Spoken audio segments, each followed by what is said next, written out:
While the world is distracted by the latest celebrity scandal or political theater, a fleet of black SUVs is pulling up to a secluded resort in the Swiss Alps, or perhaps a private lodge in Sun Valley. Inside those tinted windows are the people who actually decide the future of your bank account, your freedom, and your family. They are not meeting to exchange pleasantries. They are meeting to synchronize the script of global events. And the terrifying part is that when they shake hands behind closed doors, the ripple effect is almost always felt directly in your wallet.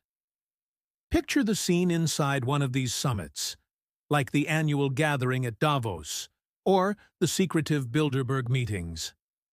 The atmosphere is not one of evil villains laughing in a dark room, which is what makes it so dangerous. Instead, it is terrifyingly mundane and corporate. It is a sterilized environment where the CEO of the pharmaceutical giant sits next to the head of the regulatory agency that is supposed to police him, sharing a bottle of wine that costs more than your monthly rent. They operate under what is known as the Chatham House Rule, a protocol that ensures that while the information they discuss can be used, the identity of the speaker and their affiliation can never be revealed to the public, granting them total immunity from scrutiny. This level of secrecy creates a vacuum where the normal rules of democracy simply do not apply, allowing for a distinct form of shadow governance to take root without you ever casting a vote. When the cameras are off, these elites do not discuss how to serve the populations of their respective countries.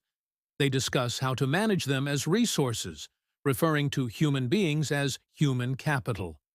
The disconnect is absolute because the people in that room have more in common with each other than they do with the citizens of their own nations, forming a transnational class that floats above the laws they write for you to follow. It is crucial to understand that these meetings are not merely social clubs for the wealthy. They are incubators for policy that eventually becomes law in your country. If you look back at history specifically to the year 1954, when the Bilderberg Group was founded, you will see a pattern where the consensus reached in these private halls predates official government policy by months or even years. They are effectively conducting a dress rehearsal for the future, and by the time the news reaches your television screen, the decision has already been made, finalized, and signed off on by the people who really run the show. The psychological aspect of these gatherings is perhaps the most insidious part of the entire structure, as it relies on the arrogance of believing they know what is best for the common man better than he knows himself. They frame their discussions around benevolent-sounding themes like sustainability, equity, and resilience, but these are often just marketing terms used to disguise a consolidation of power and control. When they talk about resetting the global economy, they are not talking about erasing your debt. They are talking about restructuring the system so that you own less, and they control more of the infrastructure that supports daily life. Consider the layout of the room, where a tech billionaire who controls the flow of information sits across from a prime minister who controls the military, both nodding in agreement on censorship protocols. This is the merging of state and corporate power, a definition that historically aligns very closely with fascism. Yet it is presented to us as progressive global cooperation. The handshake between the public sector and the private sector in these dark rooms is the exact moment where the free market dies, replaced by a rigged game where the winners are picked before the competition even starts. One might ask why the mainstream media, which is supposed to be the watchdog of democracy, barely covers the substance of these meetings, often dismissing them as boring diplomatic formalities. The answer is simple and unsettling. The media executives are often in the room with them, not as reporters, but as participants and invitees who have sworn to keep the secrets. They are there to receive their marching orders on what narratives to push for the coming year, ensuring that the public remains focused on divisive cultural issues rather than the structural looting of the economy. This silence is not accidental. It is a sophisticated firewall designed to keep the general population in a state of ignorance, while the architecture of their lives is rearranged overnight. By the time the average person realizes that something has shifted, that prices are permanently higher, that surveillance is tighter, or that their property rights have eroded, the transition is already complete. The meeting in secret is the cause, and your struggle to maintain your standard of living is the direct effect. A causal link that they spend billions of dollars trying to hide from your view. The mechanism they use to transport these private agreements into your public reality is a process known as manufacturing consent, a concept that explains why all news channels suddenly start using the exact same phrases on the exact same day. It is not a coincidence when you hear politicians from 5 different countries repeat the same slogan about building back better or the new normal. It is evidence of a coordinated script that was distributed during the coffee breaks of these summits. They do not need to rig elections if they can simply rig the narrow range of acceptable opinion that you are allowed to have before you even step into the voting booth. This coordination explains why national sovereignty feels like it is dissolving, as leaders seem more accountable to global organizations than to their own local constituents. When a prime minister returns from a global summit, they often implement unpopular policies that make no sense for their specific country, but make perfect sense for the global agenda set by the attendees.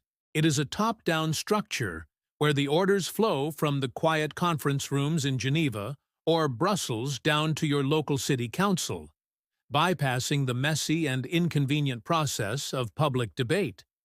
If you have ever felt like the news is trying to program you rather than inform you, it is because that is exactly what is happening, as the narrative is the primary weapon of modern warfare. I am curious if you have noticed this synchronization in the media recently, where a specific topic suddenly dominates every headline for a week and then vanishes. Leave a comment down below saying, "I see it." If you have noticed this pattern, because acknowledging it is the first step to breaking the spell. The goal is to create a false consensus, making you feel isolated if you disagree with the agenda, even though millions of people secretly feel the exact same way you do. We saw this mechanism operate at full capacity during the recent health crisis and the financial turbulence of 2008, where the response was uniform across the entire Western world. There was no room for distinct national strategies because the strategy had already been decided centrally, prioritizing the stability of the banking system over the livelihood of small businesses. The lockstep nature of these events is the smoking gun that proves the existence of a centralized command structure that operates completely outside of the public view.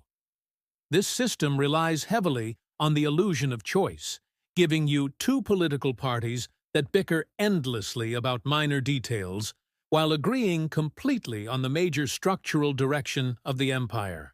Whether you vote for the red team or the blue team, the foreign policy remains the same, the monetary policy remains the same, and the surveillance state continues to expand without pause. This creates a feeling of helplessness among the population, a designed apathy where people stop paying attention because they feel that nothing they do will ever change the outcome. The efficiency of this consensus machine is terrifying because it moves faster than any legislative body ever could, bypassing parliaments and congresses through emergency decrees and executive orders. They utilize crises as opportunities to push through unpopular changes that would never survive a democratic vote, a tactic openly described by some elites as not letting a good crisis go to waste. It is a shock doctrine strategy where the population is kept in a state of fear and confusion, making them willing to accept any solution offered by the very people who likely exacerbated the problem in the first place. Ultimately, the goal of manufacturing consent is to make the agenda of the elite feel like a natural evolution of society rather than a forced implementation of control. They want you to believe that the transition to a cashless society, the erosion of privacy, and the reduction of your living standards are inevitable forces of nature like the tides. But they are not inevitable. They are artificial constructs designed in luxury hotels, and recognizing that they are man-made decisions is the most powerful tool you have to resist them. Now we must follow the money, because the primary objective of these secret meetings is almost always the transfer of wealth from the many to the few. When they talk about economic stability, what they really mean is the protection of their assets at the expense of your purchasing power, which is why inflation is the silent thief in your home. The decision to print trillions of dollars was not an accidental error by incompetent bureaucrats. It was a calculated move discussed in private to dilute the value of your labor while inflating the value of their stocks and real estate. The concept of environmental, social, and governance scores, known as ESG, acts as a sophisticated weapon to force companies to align with the elite agenda or face financial ruin. Investment giants like BlackRock and Vanguard use the money from your own pension funds to strong-arm corporations into adopting policies that you, the consumer, never asked for and often actively dislike. This is how they bypass the free market. They do not need to convince you to buy a product if they can simply cut off the capital to any business that refuses to play by their new rules. This leads directly to the destruction of small business, which is the greatest threat to their monopoly, because a man who owns his own business is a man who can say no. The regulations drafted in these summits are designed to be so complex and expensive that only massive conglomerates can afford to comply, effectively regulating the competition out of existence. While you were forced to close your family shop during the lockdowns, the megacorporations were allowed to stay open and record record-breaking profits, absorbing the market share that you spent years building. We are witnessing the methodical shift towards a rentership society, a reality where the middle class is slowly turned into a permanent class of subscribers who own nothing. Institutional investors are buying up single-family homes by the thousands, competing directly with young families and driving prices up to levels that make home ownership a mathematical impossibility for the next generation. This is not a market anomaly. It is a business model discussed over Wagyu beef dinners, designed to turn your need for shelter into a perpetual revenue stream for their portfolios. The squeeze on your finances is the most direct way they exert control, because a population that is living paycheck to paycheck is a population that is too exhausted to revolt. By keeping you on the hamster wheel of debt, constantly worrying about rising utility bills and grocery prices, they ensure that you do not have the time or energy to question the structural rigged game being played against you. They know that financial independence is the bedrock of political freedom, and so they are systematically eroding the foundations of your financial security to make you dependent on the state. Even the food supply is being centralized and manipulated, with regulations that make it harder for independent farmers to operate while subsidizing massive agricultural conglomerates. The push for synthetic foods and the demonization of traditional farming are topics frequently found on the agendas of these global gatherings, framed as environmental necessity but functioning as market consolidation. If they control the food supply, they control the population, a truism that has been understood by tyrants and emperors for thousands of years. The wealth transfer we are seeing is the greatest in human history, and it is not happening by chance, but by design, executed with the precision of a military operation. Every time a crisis hits, the billionaires add trillions to their net worth, while the working class loses decades of progress, a statistic that should be impossible in a fair system. This widening gap is the physical manifestation of the decisions made when they meet in secret, a scoreboard that shows exactly who is winning and who is being played.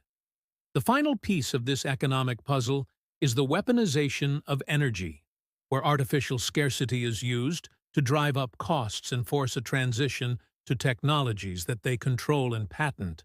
By making traditional energy prohibitively expensive, they force the public onto a grid that is more easily monitored and restricted, turning the very act of heating your home into a privilege that can be revoked.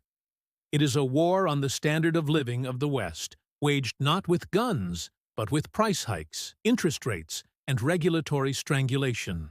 To enforce these economic changes, they are building a technological cage around humanity that would make the dictators of the 20th century jealous with envy.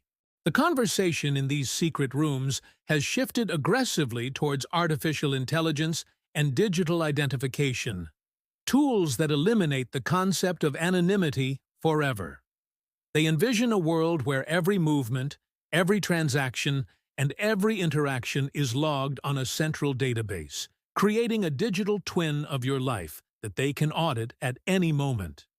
We are covering these critical topics every single week to wake people up, and we are incredibly close to hitting 100,000 subscribers this year, a milestone that will help us reach even more people. If you want to stay informed while others stay distracted, please hit that subscribe button right now to help us reach that goal and continue this important work. The technology they are deploying is moving faster than the laws can keep up, and being subscribed is the best way to ensure you do not get left behind in the dark. The ultimate tool of control that they are desperate to implement is the central bank digital currency, or CBDC, which is fundamentally different from the digital money you use today. Unlike your credit card, a CBDC is programmable money, meaning the issuer can dictate where, when, and on what you are allowed to spend your own earnings.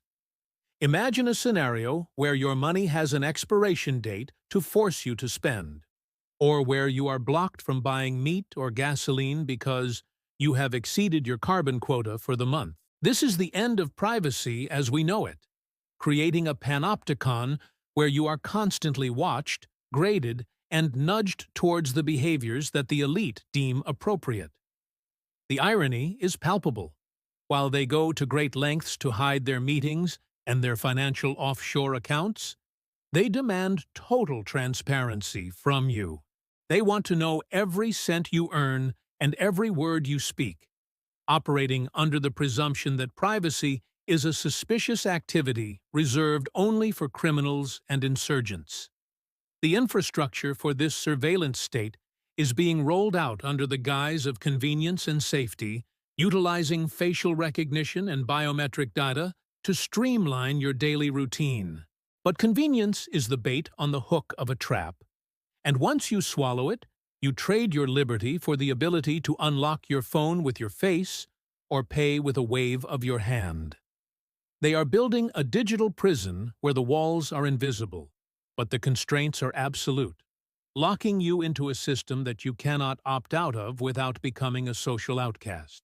This technological control grid allows them to bypass the messy business of sending police to your door. They can simply turn off your access to society with the click of a button. If your digital ID is linked to your bank account, your health records, and your internet access, they have a kill switch for your life that can be activated instantly if you become a dissident. This is the ultimate power fantasy of the technocratic elite, a world where compliance is automated and resistance is mathematically impossible.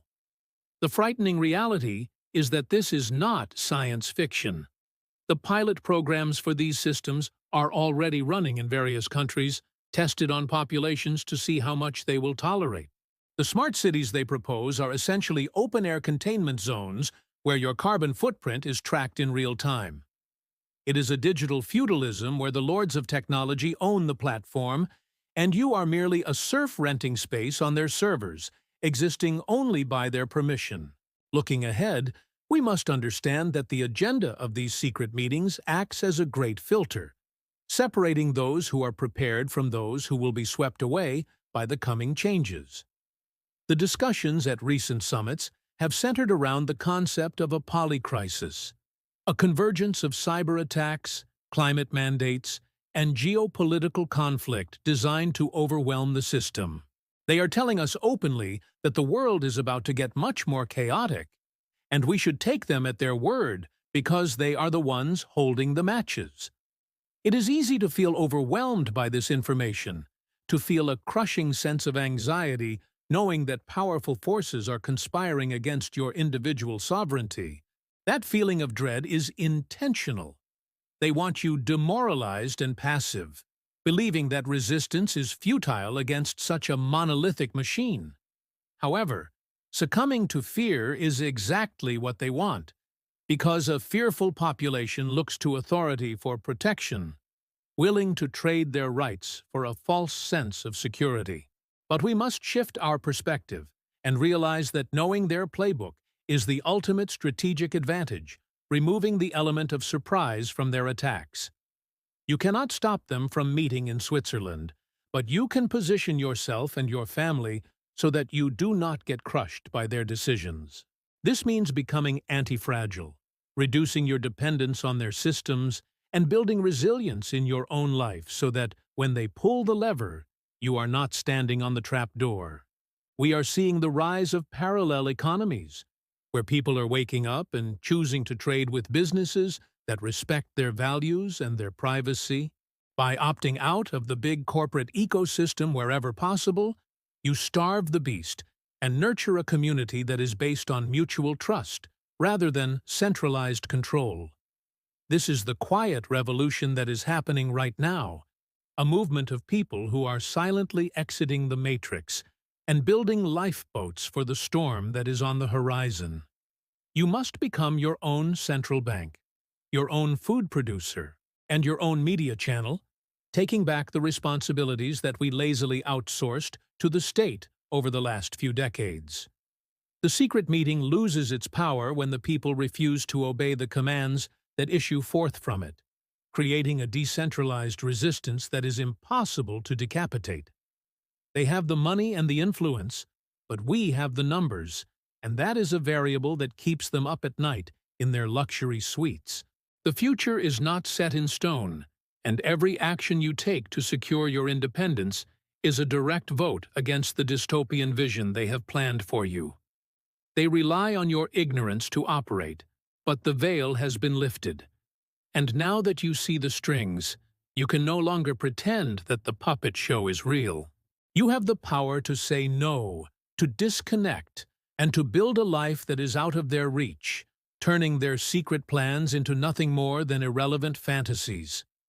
While they meet in secret to protect their interests, you must act openly and aggressively to protect yours because knowledge is the only currency they cannot inflate away or confiscate. You now understand the who, the why, and the how of their operations. But the most critical mechanism they use to enforce this control remains the banking system itself. It is the engine of their power, and there is one specific aspect of central banking that they are terrified you will understand.